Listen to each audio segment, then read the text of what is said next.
مسجد جو ہے یہ بنیادی طور پہ وہ مرکز ہے جو اسلام میں اتحاد کی علامت ہے، محبت کی علامت ہے، اور ایک مسلمانوں کا باہمی جو آپس میں تعلق ہے، ایک کے دکھ سکھ میں دوسرے کے دکھ سکھ میں شریک ہونا، اور یہ تربیت کے وہ مراکز ہیں۔ اسی لیے رحمت کونین صلی اللہ علیہ وسلم نے جب ہجرت فرمائی نا تو مکہ سے مدینہ تشریف لے گئے، تو پہلی مسجد قباء میں جہاں آج بھی جا کے 2 نفل ہم ادا کرتے ہیں، اور دوسری پھر مسجد نبوی، اور جس طرح رسول اللہ صلی اللہ علیہ وسلم کو اس کی خوشی تھی اور جس طرح صحابہ نے اس میں حصہ لیا، اور عمار بن یاسر کا تو پھر واقعہ ہمارے فہد کاظمی صاحب آپ کو سنائیں گے کہ کس طرح صحابہ کرام بڑھ چڑھ کے حصہ لے رہے تھے، خود رسول اللہ صلی اللہ علیہ وسلم اس میں تعمیر میں حصہ لے رہے تھے۔ تو یہ مساجد جو ہیں یہ مسلمانوں نے ایسی بنائی، اور یہ دنیا کی پہلی یونیورسٹی جو تھی وہ مسجد نبوی تھی، اور جہاں سے تیار ہو کے جو جماعت نکلی تھی، آج اس جماعت کی کوششیں کاوشیں ان کی برکات ہے کہ دنیا کا، میں بڑی دفعہ کہہ چکا ہوں، کوئی ملک کوئی کونا ایسا نہیں، کوئی ملک جتنے دنیا کے ہیں جہاں 5 وقت اشہد ان محمد رسول اللہ کی جو اذان بلند نہیں ہوتی۔ تو یہ وہاں رسول اللہ صلی اللہ علیہ وسلم جو تربیت کی، اور پھر وہاں سے کیسے کیسے معلم نکلے، کیسے کیسے وہاں سے جرنیل نکلے، کیسے کیسے معیشت دان نکلے، کیسے کیسے صوفی نکلے، اصحاب صفہ کے چبوترے سے جو نکلے۔ تو یہ کائنات میں وہ جو نجوم ہدایت وہاں پہ تیار ہوا تھا، تو مسجد کو تو اصل تل اسی خطوط پہ چلنا تھا۔ بد نصیبی ہے، میں نے تو مساجد کے لیے بڑی جنگ لڑی۔ آج میں ایک کتاب آپ کو متعارف کرانا چاہتا ہوں، لیکن اب مجھے بہت افسوس ہوتا ہے، بعض اوقات تو میں پھر توبہ کے نفل پڑھتا ہوں کہ میں کیا کرتا رہا۔ یہ دیکھیں، یہ خانہ خدا کی حرمت کی بحالی، عشاق مجاہدین کی سرگزشت، عدالت عالیہ کے تاریخی فیصلے کی مکمل ردات، یہ ظہور الدین خان امرتسری صاحب نے یہ کتاب لکھی ہے۔ ادارہ پاکستان شناسی لاہور، سوڈیوال میں یہ کتاب مل سکتی ہے، اس کو پڑھیں۔ یہ وہ مسجد تھی جو ضلع کچہری کی مسجد پاکستان بننے سے پہلے بنی تھی، اور پھر اس کو گرا دیا گیا۔ اس مسجد کا مقدمہ جو تھا وہ شیخ دوست محمد صاحب ایک عام آدمی تھے، غریب سے آدمی تھے، اور انہوں نے، اور ڈاکٹر عباسی صاحب داتا صاحب کے پیچھے ایک اللہ کے ولی تھے جنہوں نے، میرے والد نے یہ نصیحت کی تھی کہ میرا جنازہ ڈاکٹر عباسی پڑھائے۔ داتا صاحب میں والد رحمۃ اللہ علیہ کا جنازہ ہوا تھا۔ ان دونوں نے اور ان کے ساتھیوں نے یہ کیس ہائی کورٹ میں کیا۔ ہائی کورٹ میں کیس بڑی مدت چلتا رہا۔ اللہ نے توفیق دی، اس کتاب میں وہ لکھا ہوا ہے کہ میں نے کیا کیا دلائل کئی دن تک دیے تھے، اور اللہ تعالیٰ کے فضل سے وہ کیس کس طرح کامیاب ہوا تھا۔ اور اس کیس کے دوران دکھ کی بات آپ کو بتاؤں کہ کچھ لاہور کے بڑے بڑے مدارس کے جو مفتیان کرام تھے، اور ایک پیر صاحب بھی اب دنیا میں نہیں، انہوں نے فتویٰ دے دیا مسجد گرائی جا سکتی ہے۔ تو میں نے عدالت میں کہا کہ یہ اتنے سستے ہیں، بے چائے سرے کوچائے زر جوہر پندار، اور جو دام ملے ایسے مناسب بھی نہیں تھے۔ تو وہ میں نے جہاد سمجھ کے، اسی طرح یہ جو فیضان مدینہ گجرانوالا، فیضان مدینہ فیصل آباد، یہ میں نے جنگ اس طرح لڑی کہ آپ تصور نہیں کر سکتے۔ مولانا ابو داؤد صادق رحمۃ اللہ علیہ نے مجھے کہا کہ آپ غازی ہو اور آپ وہاں تشریف لائیں، اس مسجد کا سنگ بنیاد رکھنا۔ اور ڈپٹی کمشنر بڑا بدبخت تھا اس زمانے میں، تو انہوں نے کہا کہ آپ آئیں۔ اس وقت جو تھا وہاں کمشنر وہ خوشنود لشاری تھا، اللہ اس کو خوش رکھے، میرے وہ شاگرد بھی رہے جب میں نیپا میں پڑھاتا تھا۔ تو میں نے جا کے اس ڈپٹی کمشنر کو للکارا، میں نے کہا میری ماں نے نام میرا سوچ سمجھ کے رکھا ہے، آؤ تم یہاں گرفتار کرو ہمیں۔ تو یہ مسجد کا میں نے بنیاد رکھی وہاں پہ۔ پھر فیصل آباد والا جو تھا مقدمہ، یہ زوردار طریقے سے میں نے ہائی کورٹ سے جیت کے دیا، لیکن بد نصیبی یہ کہ جب میں وہ مقدمہ لڑ رہا تھا مجھے کروڑوں روپے کی آفر ہوئی کہ آپ وکیل نہ رہیں، لیکن میں نے کہا نہیں، یہ میں جہاد کر رہا ہوں۔ تو مجھے رانا ثناء اللہ نے ایک بات کہی، جو آج کل مرکزی مشیر ہے مرکزی حکومت کے، اس نے کہا غازی صاحب ایک دن آئے گا آپ روئیں گے، یہ جن ملاؤں کی آپ حمایت کر رہے ہیں نا، یہ جب کاروبار شروع کریں گے تو آپ پچھتائیں گے۔ انہوں نے بعد میں کہا جی غازی صاحب کے تو ہمیں عقائد کے بارے میں مشکوک ہے، اور یزید کا جھنڈا اٹھا لیا، یزید کے خاندان کا اور اہل بیت کے ساتھ ایک بغض کا آغاز ہو گیا۔ مولانا ابو داؤد صادق رحمۃ اللہ بڑے ولی اللہ تھے، میں نے ان کے جنازے کے لیے جس طرح جنگ لڑی اور اسٹیڈیم میں ان کا جنازہ کرایا۔ اس زمانے میں خواجہ شمائل کمشنر تھے، ان کو میں نے کہا خواجہ میں جا کے تالے توڑوں گا اور ان کا جنازہ وہاں پڑھاؤں گا۔ یہ وہ تاریخ ہے، میں آپ کو کیا بتاؤں کہ کتنی تکلیف ہوتی ہے یہ باتیں کرتے ہوئے۔ لاہور کی انجینئرنگ یونیورسٹی کے ساتھ جو مسجد تھی، تو مساجد جہاں گرتی تھی میں آگے آگے ہوتا تھا، بعد میں وہ پھر بزنس کے ایسے ادارے بنے، لوگ وہ چڑھ گئے اس پہ ڈالوں پہ۔ 1974 کی ختم نبوت سے لے کر اور پھر یہ جو لیٹسٹ ناموس رسالت کے مقدمے اور جس طرح میں کرتا رہا، تو اب فہد کاظمی مجھے کہتے ہیں کہ آپ توبہ کے نفل پڑھا کریں. جو آپ نے ان ملاؤں کے ساتھ کیا ہے اللہ تعالیٰ معاف کرے. اللہ تعالیٰ ہماری جو نیت اچھی تھی وہ اللہ تعالیٰ قبول فرمائے, اور ان کے دلوں سے اہل بیت کا بغض اللہ دور کرے, اور ان کو اہل بیت کا ادب اللہ سکھائے, اور یزید کی نفرت ہو. یہ یزید کے جو جھنڈے اٹھاتے ہیں اللہ تعالیٰ ان کو ہدایت نصیب کرے. تو مسجد جو ہے دیکھنا, اسلام آباد کی ایک مسجد کا میں نے پڑھا کہ وہاں پہ مریضوں کو دوائیاں دی جاتی ہیں مفت, ان کا غریبوں کو وہاں پہ کھانا کھلایا جاتا ہے. ہماری اکثر مساجد میں وہ غلیظ, میں نے آپ کو سنایا, میرے ایک دوست نے کہا میرا بچہ تھوڑا بے دین ہو رہا ہے تو مجھے بتائیں میں حل کیا ہے. میں نے کہا جمعے کے روز نا جلدی مسجد میں چلے جایا کریں, واز سنیں. کہنے لگا جی وہ گالیاں سیکھ جائے, میں گالیاں سکھاؤں وہاں پہ. یہ ہمارا ہو رہا ہے مساجد میں, اور میں نے آپ کو بتایا, دکھ کے ساتھ بتایا کہ یہ ابھی جو ہے وہ بعد میں بھی میں نے اس کا ذکر میرے ذہن پہ اتنا ہے کہ وہ جی بخشش کروانے کے لیے 500 روپیہ 200 روپیہ. تو میں نے کہا فات کاظمی سے میں 50 روپے میں بخشش کا سرٹیفکیٹ لے دیتا ہوں, آج ہم سستا ریٹ لگا دیتے ہیں. یہ ہماری مساجد میں ہو رہا ہے, تو اس طرف بھی توجہ حکومت کو دینی چاہیے. میں بار بار ایجنسیوں سے ہاتھ جوڑتا ہوں, یہ جو فتنہ سر اٹھا رہا ہے یہ بعد میں سنبھالا نہیں جائے گا. یہ مساجد میں فرقہ باز فرقہ بند مولوی جو ہے ان کو یہیں سے کنٹرول کر لیں, ورنہ یہ جن بن جائے گا, پھر نہیں آپ سے کنٹرول ہوگا. پہلے ہی ملک کے حالات اس طرح ہیں. جی ڈاکٹر صاحب. قبلہ گاہی صاحب بہت شکریہ. آج کا جو موضوع ہے یہ اپنی ایک بات سوری رہ گئی جی, یہ جو کتاب ہے جی اس کی مسجد کا سنگ بنیاد بہت بڑی ہستی روحانی جسد پیر محمد کرم شاہ الازہری نے 1 نومبر 1996 کو بعد از نماز جمعہ رکھا تھا, اور میں وہاں اسٹیج سیکرٹری تھا. یہاں پہ جو تھا پیر کرم شاہ رحمۃ اللہ علیہ نے وہاں پہ تھا یہ اپنا کامران لشاری جو آج کل بھی ہے ورلڈ سٹی کا جو ہے, یہ کمشنر تھے لاہور کے, یہ بھی تھے. انہوں نے اپنی تقریر میں کہا کہ جسٹس سید پیر کرم شاہ حضرت نے پہلے مجھے کہا میں نے تقریر نہیں کرنی, صرف دعا کروں گا. بہت بخار تھا ان کو, تو میں نے ان کو سہارا دیا. انہوں نے کہا میں بات کر, میں نے کہا آپ نے کہا تھا تقریر میں کروں گا یعنی آپ کی جگہ. کہہ لگے نہیں اب میں نے کوئی ضروری بات کرنی ہے. کھڑے کیا, بالکل کانپتے ہوئے کھڑے ہوئے. انہوں نے کہا کمشنر صاحب نے کہا ہے کہ سید پیر کرم شاہ, میں سید صرف آل فاطمہ ہے, میں تو سادات کا غلام ہوں, میں ہاشمی ہوں, میں سید نہیں ہوں. تو میں نے کہا جی یہ تو پیر جی آپ نے بڑا کمال کر دیا, ورنہ پتہ نہیں آپ کے خاندان میں بعد میں سادات بن جاتے ہیں, کیونکہ یہاں تو جن کا دور دور سے تعلق نہیں وہ سید بن گئے ہیں. تو یہ پیر صاحب اتنے بڑے آدمی تھے. جی شاہ جی آپ سے کرتے ہیں شروع, چلیں اب آپ کا نام لیا تھا. قبلہ گاہی صاحب بڑی بڑی نوازش. اصل میں بات یہ ہے کہ جو مسجد کا انسٹیٹیوشن ہے یہ صرف ایک اسپریچول انسٹیٹیوشن نہیں ہے اسلام میں. یہ اسپریچول انسٹیٹیوشن تو ہے ہی, یہ انٹلیکچوئل انسٹیٹیوشن بھی ہے, یہ کمیونٹی سینٹر بھی ہے, یہ آپ کا تھنک ٹینک بھی ہے, یہ اسٹریٹجی کا سینٹر بھی ہے, یہ تربیت گاہ بھی ہے, یہ ٹریننگ سینٹر بھی ہے, اور یہ ایک انکلوسیو جگہ ہے جہاں پہ آپ کے سارے طبقے جو ہیں ایک فرینڈلی انداز میں, اس کا ایک ایمبینس ایسا ہونا چاہیے کہ آپ وہاں پر لوگوں کو ویلکم کریں. نبی علیہ الصلوۃ والسلام نے مسجد نبوی کو اس درجے کے اوپر اس کی بنیادیں رکھی تھی.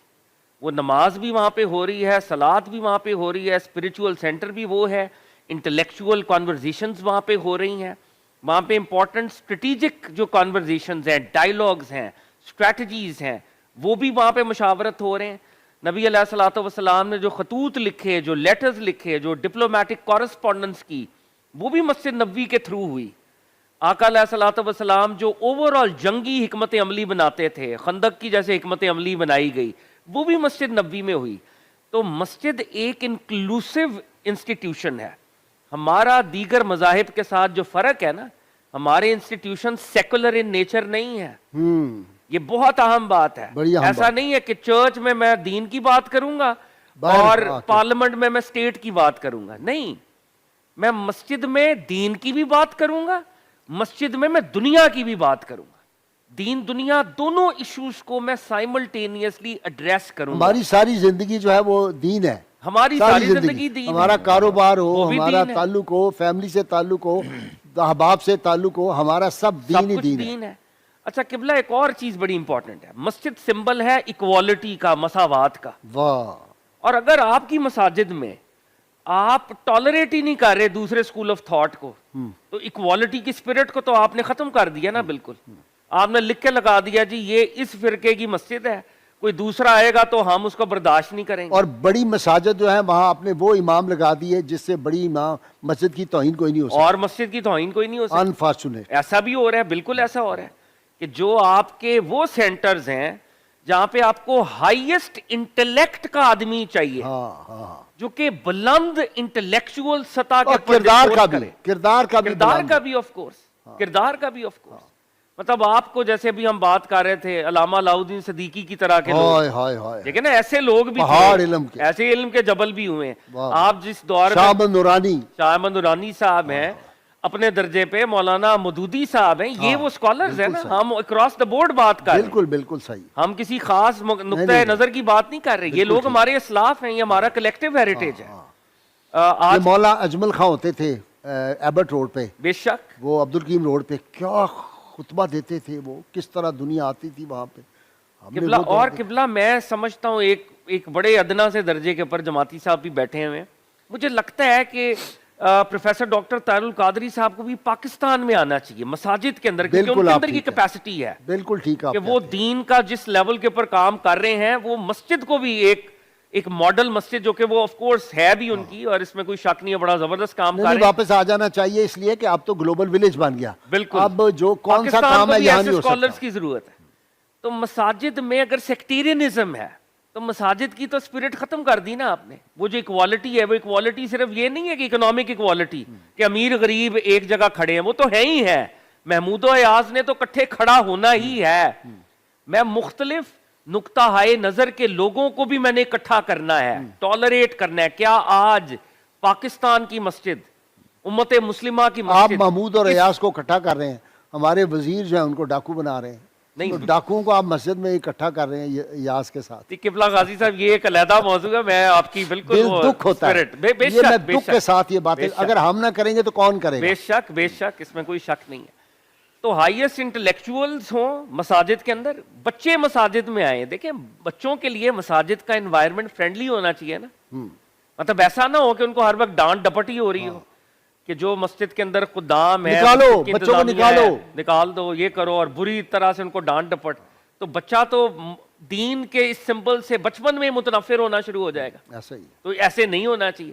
بائی دا وے مجھے داد دینی پڑے گی، یورپ میں، امریکہ میں ایسے سینٹرز انہوں نے بنائے ہیں مسلمانوں نے، بالکل بنائے، جو بڑے انکلوسیو ہیں، جو کمیونٹی سینٹرز ہیں، وہاں پر خواتین کے بھی اپنے چیمبرز ہیں۔ پاکستان کا وہاں کوئی مولوی پیر نہیں ہے، ہاں وہ وہ of عرب course، کے جو ہیں وہ دوسرے وہاں پر ممالک کے، بلکہ بہت سے افریقن اوریجن کے مسلمان ہیں جو ایٹ ٹائمز لیڈ کر رہے ہیں، یا عرب اوریجن کے یہ تو مسلمان جا ہیں کے جو لڑاتے لیڈ کر ہیں، رہے ہیں، یہ تو جا کے لڑاتے ہیں وہاں، یہ جنگ لڑاتے کراتے ہیں۔ ہیں اور مسجدوں قبلہ میں۔ جو آپ نے بات آغاز میں کی تھی وہ برکت کے لیے میں اس کو ویسے کنیکٹ کر رہا ہوں، جی جب سرکار دو عالم صلی اللہ علیہ وآلہ وسلم مسجد نبوی کی بنیاد رکھ رہے تھے، تو صحابہ آقا علیہ الصلوۃ والسلام کے پیچھے فل وہ محنت کا ایک وہ جو پورا سین ہے اوئے ہوئے اس کو ریکال کریں تو ایمان افروز سین ہے، واہ واہ واہ وہ پہلا سینٹر جو بنایا جا رہا واہ ہے، واہ واہ، اور جناب عمار ابن یاسر رضی اللہ تعالیٰ عنہ اس درجے کے صحابی جن کے پیرنٹس اسلام کے پہلے شہداء ہیں، جن کا خون اسلام کی رگوں کے اندر ہے، گلشن دوڑ ہے، اسلام میں گلشن پہلا اسلام کے خون، پہلے وہ ماں کا بھی، ماں باپ کا اور کا باپ کا، بھائی کا بھی، اور آقا نے فرمایا آل یاسر آپ پر سلام، جب گزرے آل یاسر تم پر سلام، آل یاسر صبر کرنا۔ واہ واہ، تو عمار ابن یاسر اس مسجد نبوی کو تعمیر کر رہے ہیں، صحابہ اگر ایک اینٹ اٹھا رہے جن ہیں باغیوں نے ان کو شہید کیا، اور ان کے عمار جھنڈے بن اٹھائے ہوئے یاسر ہیں، 2 اینٹیں اٹھا رہے ہیں، 2 اینٹیں، اور سرکار دو عالم پریڈکٹ کر رہے ہیں، دلائل نبوت کی حدیث صحیح مسلم میں، بخاری میں موجود ہے، سرکار دو عالم علیہ الصلوۃ والسلام نے کہا وائے عمار، ہائے ہائے تم دین کی یہ خدمت کر رہے ہو لیکن عمار کو ایک باغی گروہ شہید کرے گا۔ ہائے ہائے ہائے، تو عمار ابن یاسر ہمارے ہیرو ہیں، صحابہ کرام ہمارے ہیرو ہیں، یہ وہ لوگ ہیں مکی مدنی نہیں جی نہیں، جو یہ ہماری کریم جنہوں نے ہے۔ ان کو شہید کیا وہ ہمارے ہیرو ہیں۔ شاہ جی آپ کیا ہم نے جھنڈے ان کے اٹھائے ہوئے، جی جناب آپ کی طرف آتے جی بہت شکریہ غازی صاحب، آج کا جو موضوع ہے اپنی اہمیت کے اعتبار سے ایک برننگ ایشو بھی ہے ہمارا۔ دیکھیں مسجد لغوی اعتبار سے عربی زبان میں اس میں ظرف مکان ہے، اور مکان کہتے ہیں ٹھہرنے کی جگہ کو، قیام کرنے کی جگہ، جبکہ ہم نے ماحول ایسا بنا دیا ہے کہ ہم مساجد سے بھاگتے ہیں، یعنی جو مسجد کا لغوی معنی ہے اس اعتبار سے وہاں ہمیں قیام کرنا چاہیے، لیکن ہمارا ماحول یا ہماری جو مسجد کمیٹی ہوتی ہے اس نے اس کو اس انداز سے ترتیب دی ہے کہ وہاں تالے لگے ہوتے ہیں۔ اس کا اصل مسئلہ یہ ہے کہ مسجد کے اندر جب امام کا تقرر ہوتا ہے اس سے یہاں مسائل پیدا ہوتے ہیں جن کی طرف کاظمی صاحب اشارہ کر رہے ہیں۔ اصل ایشو یہ ہے کہ ہمارے ہاں مساجد ہیں دو قسم کی، ایک شہری مساجد ہیں اور ایک دیہاتی مساجد ہیں۔ شہری مساجد میں تو پھر بھی کچھ نہ کچھ صورتحال بہتر ہوتی ہے، ہماری دیہاتی مساجد میں قابلیت کا یہ حال ہے کہ میں نے ایک دفعہ ایک امام صاحب سے پوچھا کہ آپ کی قابلیت کیا ہے، تو اس نے کہا 2 تقریریں، 2 کتابیں اور 10 تقریریں، میرا ٹوٹل علم یہ ہے۔ تو جب وہاں تقرر ہوتا ہے تو خاص طور پہ دیہاتی مساجد میں 80 سے 90% مساجد کے جو امام ہیں وہ بنیادی کوالیفیکیشن ہی نہیں رکھتے، وہ صرف چند رسومات تک محدود رہتے ہیں۔ یہی وجہ ہے کہ مسجد وہ کردار ادا نہیں کر رہی جو قرون وسطیٰ میں کرتی تھی۔ دیکھیں مسجد ہماری پارلیمنٹ تھی اور پارلیمنٹ میں ہر قسم کا ایشو ڈسکس ہوتا ہے، جبکہ ہماری مساجد میں لکھا ہوتا ہے یہاں پر دنیاوی اور سیاسی باتیں کرنا منع ہے، یا فلاں مسلک کا کوئی بندہ یہاں نہیں آ سکتا۔ ہاں لکھا، اور یہ بھی لکھا ہوتا ہے کہ اس کے علاوہ کوئی امام نہیں ہو سکتا، اور یہ بھی لکھا ہوتا ہے کہ مسجد کمیٹی کے اندر بھی نہیں آ سکتا۔ اور ہماری مساجد کے تو نام اس انداز کے ہیں کہ اس سے اندازہ ہو جاتا ہے پہلی پتہ کہ چل یہ جاتا ہے مسجد کی سکول آف تھاٹ ہے۔ تو اس لیے لوگوں کو جوڑنے کے کام اس طرح نہیں آ رہی۔ ضرورت اس امر کی ہے کہ ہم مساجد کمیٹی، مؤذن اور امام، یہ 3 پلر ہوتے ہیں کسی ایک مسجد کے۔ اچھا اس میں مسئلہ یہ ہے کہ اس میں قصور ہمارا بھی ہے کہ میں بحیثیت والد یا بحیثیت سربراہ کسی محکمے کا یا کسی چیز کا، ہم نے اپنے بچوں کو یہ رجحان ہی نہیں دیا کہ دینی تعلیم سیکھیں۔ ہماری یہ تو خواہش ہوتی ہے کہ ہمارا بیٹا ڈاکٹر بن جائے، انجینئر بن جائے، شاید ہی کوئی والد ہو جس کی یہ خواہش ہو کہ میرا بیٹا دین کا عالم بنے۔ جب اچھے گھرانوں کے، مڈل کلاس کے، اپر مڈل کلاس کے لوگ اس دینی تعلیم کی طرف نہیں آئیں گے تو ہم ایک سپیس کریٹ کر رہے ہیں۔ میرے اس گاؤں میں سپیس سے پھر فائدہ اٹھاتے ہیں وہ لوگ جو معاشرے کے نیگلیکٹڈ لوگ ہیں۔ میرے والد گرامی کے 2 جنازہ ہوا، پہلے لاہور میں داتا صاحب، پھر گاؤں میں۔ جب گاؤں میں ہونے لگا نا تو ایک چودھری آیا میرے پاس، کہندا تسی کی کرتے پئے ہو، اے موچی ہے جہدے کو تسی جنازہ پڑھان لگے ہو۔ جی یہی یہ ہم نے جب رکھے ہو گئے تو پھر